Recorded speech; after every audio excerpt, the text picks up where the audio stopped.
de la bibliothèque municipale d'Angers en matière de livres d'artistes ou de bibliophilie contemporaine a été créée dans les années 1980, donc, comme dans beaucoup de bibliothèques municipales de France. Dans un premier temps, c'était beaucoup des achats sur la base de coups de cœur des conservateurs lorsque les courtiers, qui étaient encore nombreux à la fin du XXe siècle, passaient régulièrement présenter des nouvelles créations aux conservateurs. À partir de 2008-2009, on a changé franchement de politique à la bibliothèque d'Angers, en se disant qu'il fallait constituer des fonds d'artistes ou de poètes ou d'éditeurs spécialisés dans le livre d'artistes, et non plus seulement un essaimage et une dispersion ou un échantillonnage trop faible. Donc on a commencé avec Bernard Aligan notamment, avec donc là côté artistes, plasticiens, également avec des poètes, notamment comme Jean-Pierre Jay. Et puis, depuis, on est parti sur ce développement de fonds, en essayant aussi de rassembler des sources qui éclairaient la genèse des œuvres.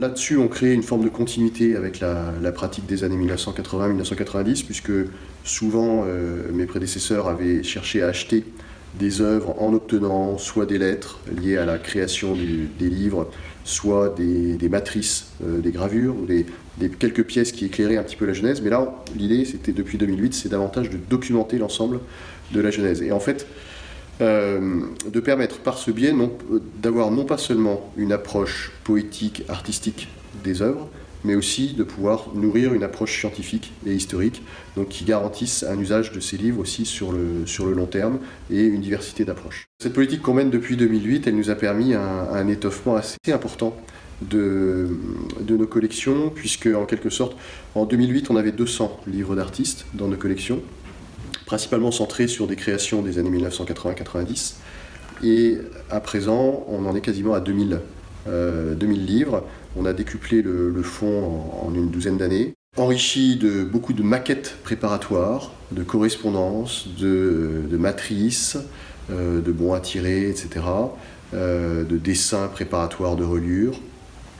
Et surtout, on a diversifié l'approche pour montrer toutes les facettes du livre d'artiste. Le livre d'artiste, derrière ce nom qui est débattu, notamment dans le milieu universitaire, en bibliothèque municipale, on a une appellation large et on regroupe en fait diverses facettes de la création contemporaine, dans le sens création contemporaine qui échappe à la production industrielle et au circuit de diffusion commerciale ordinaire du livre. Donc on rassemble des livres qui sont faits vraiment dans le sens de l'artist books américain, avec une création assumée intégralement par un artiste qui fabrique tout de A à Z, jusqu'à la copie du texte, au façonnage. Donc ça va être avec les livres d'Alain de la Bourdonnais, par exemple, ou de Nelly Buret à Angers.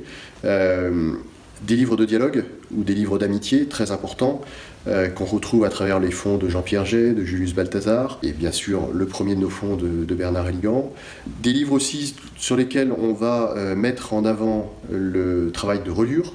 On va jusqu'au livre-objet, dépourvu de texte, ou en tout cas qui transforme le texte véritablement comme une image. Et donc on essaie de créer un panel très varié, la place de l'écriture manuscrite, avec cet engouement depuis les années 1940 pour l'écriture manuscrite, qui s'est amplifié depuis le développement de l'informatique. Et puis on est aussi attentif également à une autre facette du livre d'artiste, qui est une sorte de conservatoire des métiers et des arts du livre, à travers la typographie traditionnelle au plomb, l'attention à la qualité des papiers.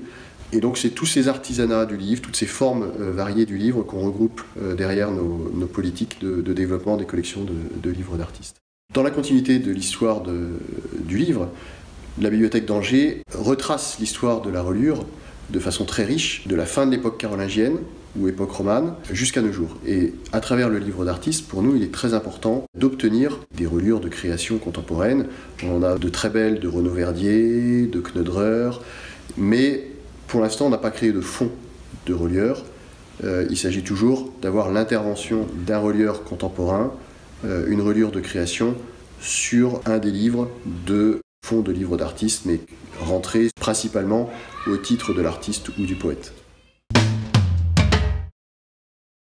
Alors les fonds de livres d'artistes ou les collections de bibliophilie contemporaine ont leur place dans des bibliothèques municipales classées parce qu'elles illustrent en fait une certaine continuité avec l'histoire du livre que retracent nos collections patrimoniales plus traditionnelles. À travers nos collections patrimoniales, à Angers, c'est à peu près 100 000 volumes.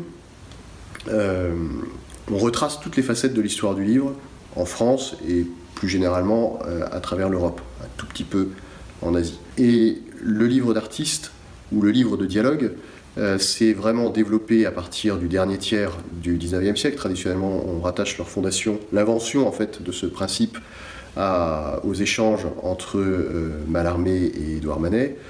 On remonte parfois jusqu'au Goethe de Delacroix en 1830. Mais ça se développe surtout dans le dernier tiers du 19e siècle. De ce point de vue-là, à Angers, on avait déjà acquis dès 1993 un ouvrage extrêmement intéressant qui retrace le salon des Beaux-Arts d'Angers de 1892, retracé, narré, raconté par Claude Elliot, qui est un journaliste parisien qui a séjourné une quinzaine de jours à Angers pour suivre ce salon. Donc on a déjà un enracinement de ces livres de dialogue dès la fin du 19e siècle. Et le livre d'artiste qui trace sa route en dehors des circuits commerciaux et industriels a vraiment sa place, du coup, pour se réintégrer dans la continuité de l'histoire du livre. Les perspectives de développement de ces fonds, aujourd'hui, elles se posent en différents termes. J'ai repéré que nous n'avions pas de fonds d'éditeurs de livres d'artistes. On a quelques très beaux segments déjà très riches, les éditions de la Balance, les éditions d'art FMA, pour lesquelles on a déjà des très beaux ensembles, mais on n'a pas l'intégralité, on n'a pas un fonds complet, et d'autres petites maisons d'édition comme celle de Zoé Christiani autour de 1990. Donc ça, c'est des axes qui, à mon avis, seraient intéressants à développer. Mais on peut aussi se poser la question, puisqu'on positionne nos fonds de livres d'artistes dans la continuité de l'histoire du livre et de nos fonds patrimoniaux traditionnels, si un autre axe à développer ne serait pas de combler certaines lacunes très importantes que nous avons sur le monde du livre d'artiste, de la création du livre de dialogue, sur les 2 premiers tiers du XXe siècle. Grosso modo, on a quelques très beaux segments fondateurs fin 19e, des collections extrêmement riches à partir des années 1980, mais dans l'entre-deux, on a déjà développé des axes intéressants, par exemple à travers les éditions illustrées de l'Apocalypse ou de Dubélé, mais on est sur de l'illustration de textes classiques, et sur les œuvres littéraires du XXe siècle, là on est beaucoup plus faible, et donc c'est aussi un axe, une perspective intéressante pour l'avenir. La valorisation de ces livres reste complexe. On n'a pas à Angers de salon comme même une déclinaison légère du salon Page, qui à mon avis pourrait être une bonne formule. Alors pour valoriser ces collections qu'on ne peut pas vraiment mettre en consultation aisée dans la bibliothèque et mettre en libre accès, on a beaucoup recouru aux expositions qui ont l'intérêt de montrer l'ampleur et la richesse et la diversité de fond, du style d'un artiste ou d'un poète, mais qui ont l'inconvénient de ne pas permettre une lecture complète des œuvres. Donc il y a différents substituts à travers la numérisation, par exemple. Donc on a déjà une centaine de livres d'artistes numérisés, mais là il y a une gestion de droit qui est quand même assez complexe à mettre en œuvre pour publier ces images entières. Et puis, à chaque fois, quand même, à chacune de nos expositions, on a veillé à avoir une publication, parfois des catalogues très riches. On a publié autour du fonds de Julius Balthazar, du fonds de Bernard Aligan, de Jean-Pierre Jay, différents ouvrages qui vont d'une 50aine de pages jusqu'à plus de 300 pages. À chaque fois, on veille à mettre les cotes des documents, des livres, de façon à ce que le public puisse après les demander à les reconsulter dans notre salle de consultation des documents patrimoniaux. Ça, on a constaté que dans le trimestre qui suivait chaque exposition, on avait toujours quelques lecteurs qui faisaient cette demande sur 2-3 livres. Donc ça, c'est très appréciable, c'est une vraie découverte complète pour ces lecteurs. Malgré tout, ça reste un public extrêmement restreint et confidentiel. Donc il y aurait à faire plus pour faire davantage connaître ces livres.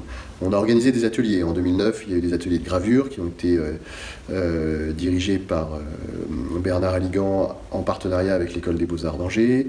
En 2016, autour du livre pauvre sur l'Apocalypse, on a fait des ateliers de création de livres pauvres dans cette salle-ci qui ont bien marché avec 15-20 lecteurs, mais à chaque fois on reste sur des jauges tout de même assez restreintes de participants. Un des axes de réflexion, c'est aussi un partenariat avec l'Artothèque pour que des exemplaires soient empruntables. Comme type d'action autour d'une œuvre aboutissant à un livre d'artiste, il y a cette aventure autour de Ruines d'avenir qui est un souvenir important. Michel Butor a écrit ce poème majeur de Ruines d'avenir qui est un peu, je pense, son testament poétique. Et finalement, il y a eu ce coffret réalisé par les éditions FMA en 7 volumes, un par épître, avec 7 artistes intervenants sur le poème de Michel Butor. L'œuvre, une fois créée, on a eu tout un processus qui s'est mis en place pour valoriser et la faire connaître. D'abord, il a fallu acquérir l'œuvre, et donc j'ai sollicité des mécènes avec l'association Angers Musée Vivant qui est intervenue de façon très généreuse. Et puis, on voulait montrer cette œuvre aux Angevins. On avait encore toutes les archives de la création qui étaient toutes fraîches. Et donc finalement, on est retourné au château, dans le logis royal du château d'Angers, qui nous a accueillis pour une exposition à la fois des 7 livres, mais aussi de toutes leurs archives préparatoires. Et on a eu une soirée très extraordinaire avec tous les artistes présents pour présenter cet ouvrage autour de l'Apocalypse. Et puis on a également, on avait la publication du poème et des livres d'artistes en fac-similé en partenariat avec les éditions Actes Sud, donc ce qui a assuré également une large diffusion du livre, même si Ruines d'avenir, l'original, c'est 12 exemplaires. À travers les éditions Actes Sud, c'est plus d'1 millier d'exemplaires qui est diffusé dans le circuit commercial et accessible à tous.